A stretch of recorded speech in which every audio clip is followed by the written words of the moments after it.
Phenomenal day, good people. Another good day to think and grow rich. Read, remember, repeat. We on episode 20.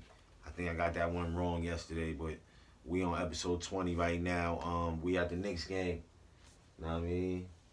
We at the Knicks game right now. That's how we wanted to do it, real basketball feel. Shout out to the Knicks, you know what I mean? We from the Bronx. Yeah, man. Another good day, man. You see it? Let's tap right into it.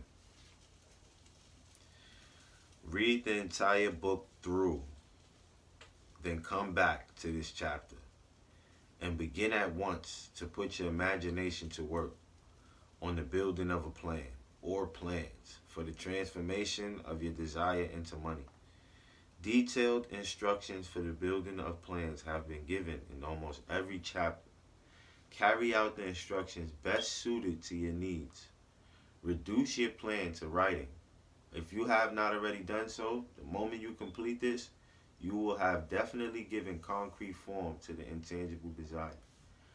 Read the preceding sentence once more. Read it aloud very slowly, and as you do so, remember that the moment you reduce the statement of your desire and a plan for its realization to writing, you have actually taken the first of a series of steps, which will enable you to convert the thought into its physical counterpart. The earth on which you live, you, yourself, and every other material thing are the result of evolutionary change, through which microscopic bits of matter have been organized and arranged in an orderly fashion. Moreover, and this statement is of stupendous importance, this earth, every one of the billions of individual cells of your body, and every atom of matter began as an intangible form of energy. Desire is thought impulse. Thought impulses are forms of energy. When you begin with the thought impulse desire to accumulate money, you are drafting into your service the same stuff that nature used in creating this earth and every material form in the universe, including the body and brain in which thought impulses function. As far as science has been able to determine, the entire universe consists of but two elements, matter and energy. Through the combination of energy and matter has been created everything perceptible to man, from the largest star which floats in the heavens down to and including man himself. You are now engaged in the task of trying to profit by nature's method. You are sincerely and earnestly, we hope, trying to adapt yourself to nature's laws by endeavoring to convert desire into its physical or monetary equivalent. You can do it. It has been done before. You can build a fortune through the aid of laws, which are immutable, but first you must become familiar with these laws and learn to use them through repetition and by approaching the description of these principles from every conceivable angle. The author hopes to reveal to you the secret through which every great fortune has been accumulated. Strange and paradoxical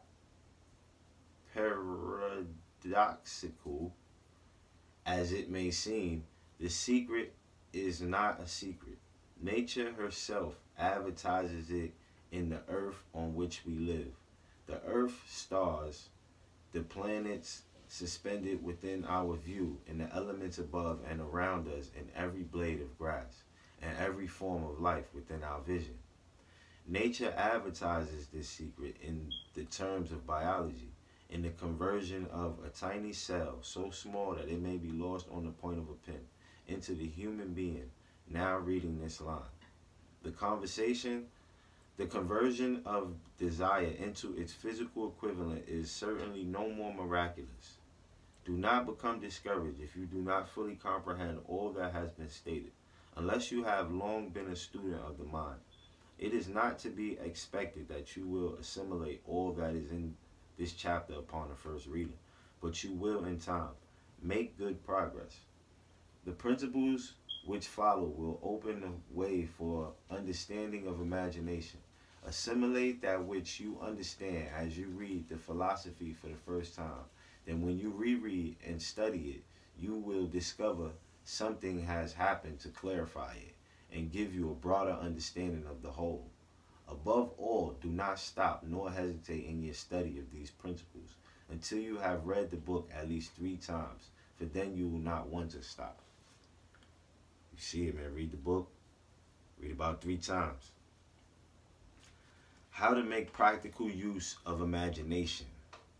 Ideas are the beginning points of all fortunes. Ideas are products of the imagination. Let us examine a few well-known ideas which have yielded huge fortunes, with the hope that these illustrations will convey definite information concerning the method by which imagination may be used in accumulating riches. The Enchanted Kettle. 50 years ago, an old country doctor drove to town, hitched his horse, quietly slipped into a drugstore by the back door, and began dickering with the young drug clerk. His mission was destined to yield great wealth to many people. It was destined to bring to the South the most far-flung benefits since the Civil War. For more than an hour behind the prescription counter, the old doctor and the clerk talked in low tones. Then the doctor left. He went out to the buggy and brought back a large old-fashioned kettle, a big wooden paddle used for stirring the contents of the kettle, and deposited them in the back of the store. The clerk inspected the kettle, reached into his inside pocket, took out a roll of bills, and handed it over to the doctor. The roll contained exactly $500, the clerk's entire savings. The doctor handed over the small slip of paper on which was written a secret formula. The words on that small slip of paper were worth a king's ransom, but not to the doctor. Those magic words were needed to start the kettle to boiling. But neither the doctor nor the young clerk knew what fabulous fortunes were destined to flow from the kettle. The old doctor was glad to sell the outfit for $500. The money would pay off his debts and give him freedom of mind. The clerk was taking a big chance by staking his entire life savings on a mere scrap of paper and an old kettle. He never dreamed his investment would start a kettle to overflowing with gold that would surpass the miraculous performance of Aladdin's lamp.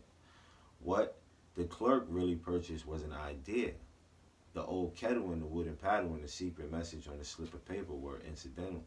The strange performance of the kettle began to take place after the new owner mixed with the secret instructions and ingredient of which the doctor knew nothing. Read this story carefully. Give your imagination a test.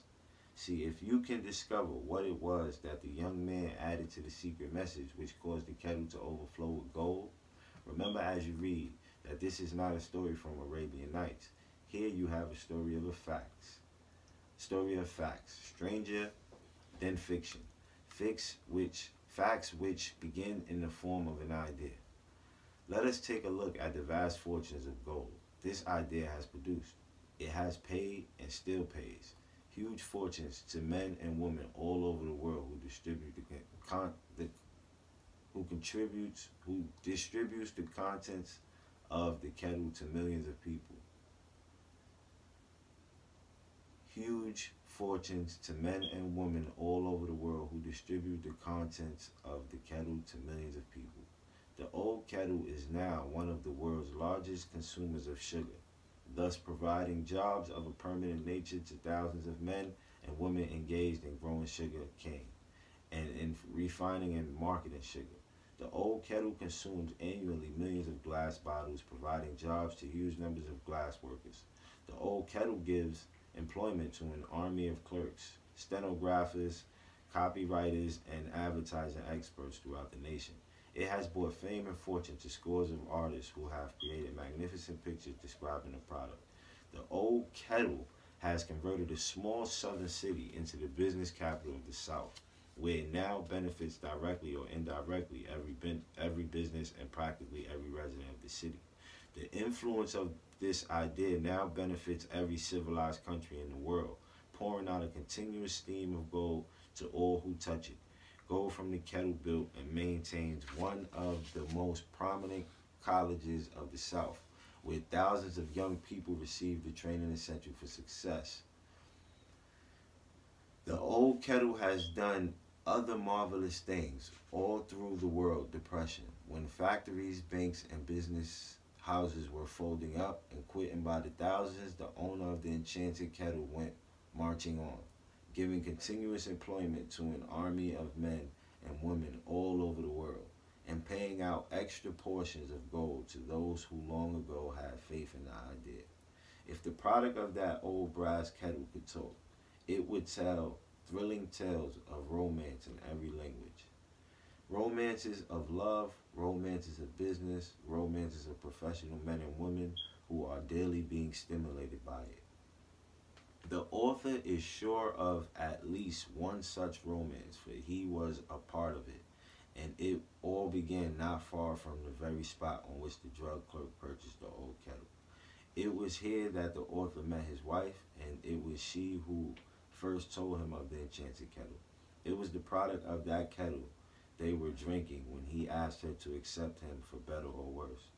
Now that you know the content of the enchanted kettle is a world-famous drink, it is fitting that the author confessed that the home city of the drink supplied him with a wife, also that the drink itself provides him with